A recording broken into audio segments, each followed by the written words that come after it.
नमस्कार जोहार। चले जानते हैं झारखंड की ताजा खबरों को, लेकिन उससे पहले अगर आपने अभी तक इस चैनल को सब्सक्राइब नहीं करो सब्सक्राइब कर लें, जिससे कि आपको झारखंड की ताजा खबर रोजाना मिलती रहे।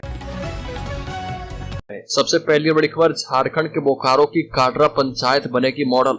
150 करोड़ रुपए से होगा कायाकल्प। केंद्र सरकार ने ग्राम पंचायत स्पेशल डेवलपमेंट प्लान के तहत आदर्श पंचायत बनाने के लिए 13 राज्यों में से 32 ग्राम पंचायतों का चयन किया है। इसमें झारखंड के रांची जिले के नेवरी एवं बोकारो के चास प्रखंड की काटरा पंचायत शामिल है। ग्राम पंचायतों के सर्वांगीण विकास के लिए प्रति पंचायत को 150 करोड़ से भी ज्यादा राशि खर्च करने की योजना है। पिछले दिनों बीआईटी मेसरा में बैठक हुई थी और पंचायती राज मंत्रालय के केंद्रीय सचिव सुनील कुमार की अध्यक्षता में बैठक आयोजित की गई थी।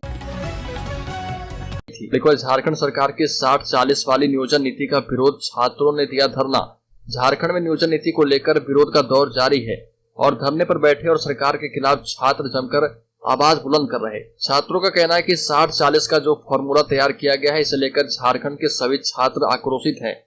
हेमंत सरकार को नियोजन नीति को लेकर अपनी स्थिति साफ करनी चाहिए। 60-40 की जगह 90-10 की नियोजन नीति अगर सरकार बनाती है तो इसका छात्र स्वागत करेंगे। धरने पर बैठे छात्र का कहना है कि बंगाल, छत्तीसगढ़ और बिहार में स्थानीय छात्रों को प्राथमिकता दी गई है, लेकिन झारखंड सरकार स्थानीय छात्रों के साथ न्याय नहीं कर रही है।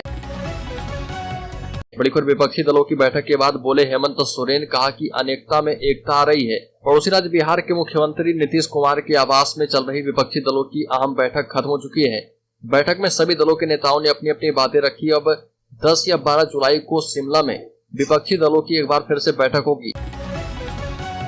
बड़ी खबर, झारखंड हाईकोर्ट में रांची सिविल कोर्ट के वैसे सदस्यों को बैठने की जगह मुहैया करवाई जाएगी जो हाईकोर्ट एडवोकेट एसोसिएशन के सदस्य हैं। इसके लिए रांची सिविल कोर्ट के अधिवक्ता रतीश रोशन उपाध्याय ने पहल की है और अधिवक्ता रतीश रोशन, अजय कुमार मुरक्का और राणा प्रियरंजन सिंह ने एडवोकेट एसोसिएशन के महासचिव नवीन कुमार, कोषाध्यक्ष प्राण प्रणय और कार्यकारिणी सदस्य शौर्या द्विवेदी से मुलाकात की। इस दौरान रांची जिला बार एसोसिएशन के वैसे सदस्य जो हाईकोर्ट एडवोकेट एसोसिएशन के भी सदस्य हैं, उन्हें बैठने के लिए जगह दिलाने पर चर्चा की गई है। बड़ी खबर, बीजेपी सांसद ने सोरेन सरकार पर लगाया घुसपैठ को बढ़ावा देने का आरोप, मतांतरण का भी मुद्दा उठाया। झारखंड के गोड्डा लोकसभा क्षेत्र से बीजेपी के सांसद डॉक्टर निशिकांत दुबे ने संताल परगना में बांग्लादेशी घुसपैठ के लिए कांग्रेस के साथ राज्य की हेमंत सरकार को जिम्मेदार ठहराया है और कहा कि बांग्लादेशी घुसपैठिए आसानी से हमारे सीमा में प्रवेश कर रहे और उनके लिए संथाल परगना एक आरामगाह बन गया है। झारखंड के मुख्यमंत्री ने आरोप लगाते हुए कहा कि कांग्रेस के साथ मिलकर बांग्लादेशी घुसपैठ को बढ़ावा सोरेन सरकार दे रही है। बीजेपी सांसद डॉक्टर निशिकांत दुबे ने कहा कि संथाल परगना में आदिवासियों का मतांतरण हो रहा, आदिवासियों की लगातार जनसंख्याएं घट रही है। बड़ी खबर, झारखंड के पारा शिक्षकों के लिए पहली आकलन परीक्षा 30 जुलाई को होगी, लेकिन इस बार बड़ा बदलाव कर दिया गया है। झारखंड में सहायक अध्यापक की पहली आकलन परीक्षा 30 जुलाई को होगी और झारखंड एकेडमिक काउंसिल ने परीक्षा तिथि घोषित कर दी है। परीक्षा में वैसे प्रशिक्षित पारा शिक्षक शामिल होंगे जो झारखंड शिक्षक पात्रता परीक्षा सफल नहीं है।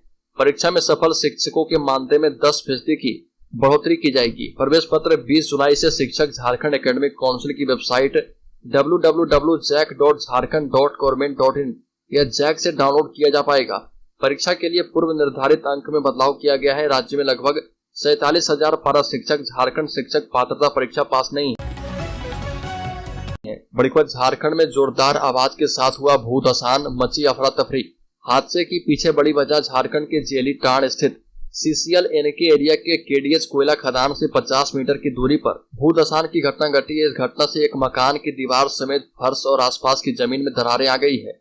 धमाके के बाद सभी लोग घर बार छोड़कर बाहर भाग निकले।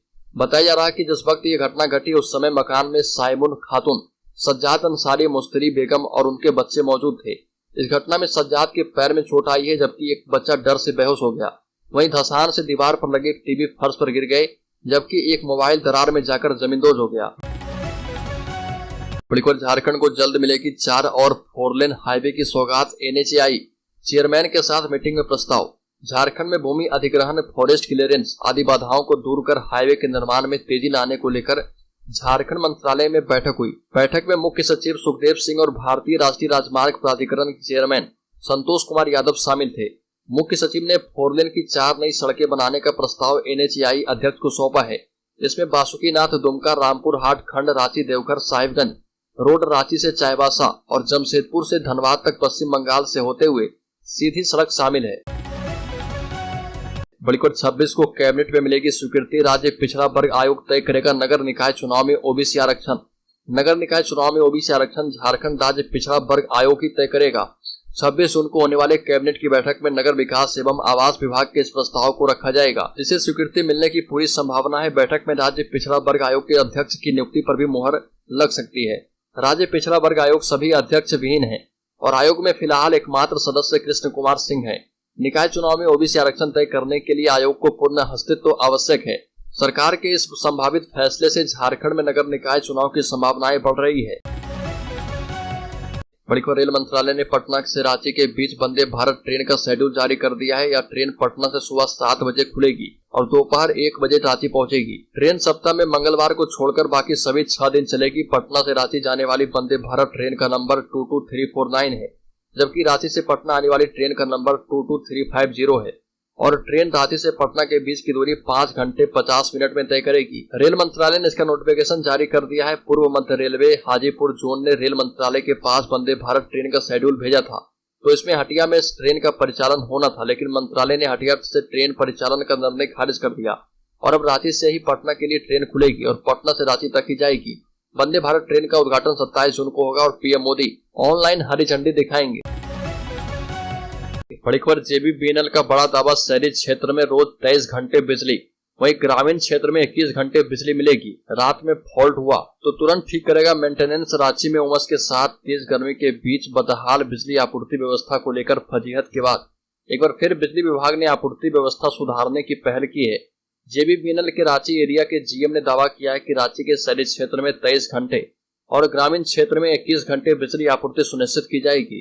इससे पहले उन्होंने सभी विद्युत अधीक्षण अभियंता, उप महाप्रबंधक, 6 प्रमंडलों के विद्युत अभियंता एवं कनीय अभियंताओं के साथ बैठक की।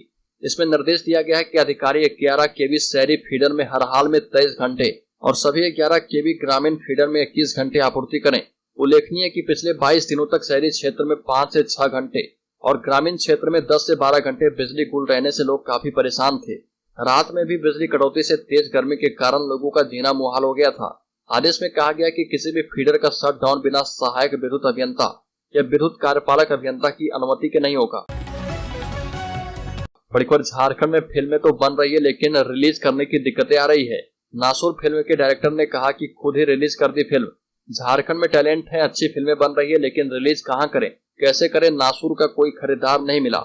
पिछले साल मई में नागपुरी फिल्म दहलीज रिलीज हुई थी। इसके 13 महीनों के बाद 23 जून को नासिर आ रही है और इस फिल्म के डायरेक्टर राजीव सिन्हा है। राजीव ने 22 साल पहले 2001 में झारखंड का पहला आधुनिक वीडियो एल्बम जंगल लाया था, जिसकी कामयाबी ने बॉलीवुड इंडस्ट्री खड़ी कर दी थी। हालांकि इसी बैनर तले चौथी फीचर फिल्म नासूर रिलीज कर दी गई है। इस फिल्म के लिए फाइनेंस करने वाला कोई नहीं मिला। वहीं मुश्किलों से पैसे जुगाड़ कर रांची के हाई स्ट्रीट मॉल के जेडी सिनेमा में इस फिल्म को रिलीज किया गया। बड़ी खबर, झारखंड में मानसून का असर अब दिखने लगा है। राज्य के ज्यादातर हिस्सों में अगले 3 दिन बारिश की संभावना है। मौसम विभाग के मुताबिक आज 24 जून से लेकर 25 और 26 जून को राज्य के कई हिस्सों में बारिश होगी। मौसम विभाग के मुताबिक पड़ोसी राज्य में मानसून का असर देखा जा रहा। ऐसे में संभावना है कि बिहार, पश्चिम बंगाल, ओडिशा और छत्तीसगढ़ में मानसून का असर अब झारखंड में भी दिखने लगेगा। मौसम वैज्ञानिक डॉक्टर अभिषेक आनंद ने कहा कि आज भी राज्य के कई हिस्सों में बादल छाए रहने और बारिश होने की संभावना है। झारखंड में मानसून पहले ही प्रवेश कर गया है, लेकिन रफ्तार धीमी रहने के कारण इसने अब तक पूरे राज्य में नहीं पहुंच पाया है। झारखंड में इस वर्ष मानसून करीब 1 सप्ताह की देरी से 20 जून को पहुंचा है और संताल परगना के रास्ते मानसून ने दस्तक दी है। बड़ी खबर, पड़ोसी राज्य में सत्तासीन पार्टी जेडीयू झारखंड में भी लड़ेगी चुनाव। पटना में भले ही मोदी सरकार के खिलाफ सभी दल एकजुट हो रहे हैं, लेकिन झारखंड में जेडीयू अकेले ही विधानसभा का चुनाव लड़ेगी। एक तरफ बिहार की राजधानी पटना में जेडीयू 15 विपक्षी दलों की मेजबानी कर रहा, लेकिन झारखंड में विधानसभा चुनाव 2024 में जेडीयू ने अकेले लड़ने का फैसला किया है और जदयू लोकसभा चुनाव भले ही महागठबंधन के साथ मिलकर लड़ेगा, लेकिन विधानसभा चुनाव पार्टी झारखंड में खुद मजबूत करने के लिए लड़ेगी। मीडिया से बातचीत के दौरान झारखंड जदयू के प्रभारी राजीव सिंह ने कहा कि लोकसभा चुनाव की तैयारियां की जा रही है। पटना में इसके लिए महाजुटान भी हुआ है। लोकसभा के लिए सभी को एकजुट किया जा रहा और रही बात विधानसभा चुनाव की, तो पार्टी खुद को मजबूत कर रही है। पहले खुद को मजबूत करेगी, उसके बाद ही कुछ सोचेगी। बड़ी खबर 30 जुलाई को होगी पारा शिक्षकों की आकलन परीक्षा। अब 250 नहीं 150 अंक का होगा एग्जाम। 43,000 शिक्षकों ने जमा किए हैं आवेदन। लगभग एक साल के बाद पारा शिक्षकों के मानदेय की बढ़ोतरी के लिए आकलन परीक्षा ली जाएगी। झारखंड एकेडमिक काउंसिल ने परीक्षा का कार्यक्रम जारी कर दिया है। परीक्षा कार्यक्रम जारी करने के साथ परीक्षा के पैटर्न में बदलाव किया गया है। यह अहम बदलाव है। राज्य में पारा शिक्षकों के लिए पहली बार परीक्षा ली जा रही है। इस परीक्षा में शामिल होने के लिए 43,000 शिक्षकों ने आवेदन जमा किए हैं। झारखंड एकेडमिक काउंसिल की ओर से यह परीक्षा 30 जुलाई को ली जाएगी। पहली बार ली जाने वाली इस आकलन परीक्षा में वैसे प्रशिक्षित पारा शिक्षक शामिल होंगे जो झारखंड शिक्षक पात्रता परीक्षा सफल नहीं हो पाए थे। हालांकि झारखंड शिक्षक पात्रता परीक्षा अब तक 2 बार ही ली गई है और आकलन परीक्षा में सफल शिक्षकों के मानदेय में बढ़ोतरी भी की जाएगी। मानदेय में होने वाली बढ़ोतरी 10% होगी और इस परीक्षा के लिए प्रवेश पत्र 20 जुलाई से शिक्षक डाउनलोड कर पाएंगे। बड़ी खबर कोल इंडिया की सभी कंपनियों में लगेगा प्रदूषण मापने का यंत्र। अभी सिर्फ इन स्थानों पर लगी है मशीनें। आपको बता दें कि प्रदूषण बोर्ड ने कोल इंडिया की सभी कंपनियों समेत खनन करने वाले सभी कंपनियों का प्रदूषण मापने का यंत्र लगाने का निर्देश दिया है ताकि खनन एरिया में प्रदूषण का स्तर मापा जा पाए। वास्तव में खनन क्षेत्र के साथ साथ उसकी ढुलाई वाले रास्ते में प्रदूषण का स्तर अधिक होता है, लेकिन बोर्ड के आदेश के आलोक में सीसीएल समेत अन्य खनन कंपनियों ने प्रदूषण मापने वाले यंत्र या तो अपने कार्यालय या फिर अपने आवासीय परिसरों में लगा रखा है। ऐसे में क्षेत्र से मिलने वाली प्रदूषण की रिपोर्ट में हवा की गुणवत्ता अच्छी बताई जाती है। रजरप्पा और अरगड्डा में जीएम कार्यालय में लगी है मशीनें। सीसीएल रजरप्पा में महाप्रबंधक कार्यालय के समक्ष प्रदूषण मापने का यंत्र लगा हुआ है और यहाँ से खदान क्षेत्र एवं बासरी की दूरी 3 से 4 किलोमीटर है। बड़ी खबर झारखंड पुलिस का ध्रुव हेलीकॉप्टर उड़ाने के लिए होगी पायलट की भर्ती। झारखंड पुलिस का ध्रुव हेलीकॉप्टर उड़ाने के लिए 2 पदों पर अनुबंध के आधार पर पायलट की भर्ती होगी। इसे लेकर झारखंड गृह कारा विभाग की ओर से इच्छुक पायलट से आवेदन पत्र मांगे गए हैं। पायलट की नियुक्ति 3 साल के लिए होगी और इसके एवज में प्रतिमाह 5 लाख रुपए का भुगतान किया जाएगा। झारखंड में नक्सल विरोधी अभियान के दौरान सुरक्षा बलों को मदद पहुंचाने के लिए इसी हेलीकॉप्टर का उपयोग किया जाता है। अभियान के दौरान सुदूरवर्ती क्षेत्रों में सुरक्षा बलों को सहयोग पहुंचाने एवं आकस्मिकता की स्थिति में उनको लाने और ले जाने के लिए हेलीकॉप्टर का इस्तेमाल किया जाता है। गौरतलब है कि संविदा के आधार पर कार्य करने वाले पायलट कैप्टन एसआई कुमारन की प्रतिनियुक्ति की गई थी, जो कि उनकी प्रतिनियुक्ति की अवधि खत्म हो गई है।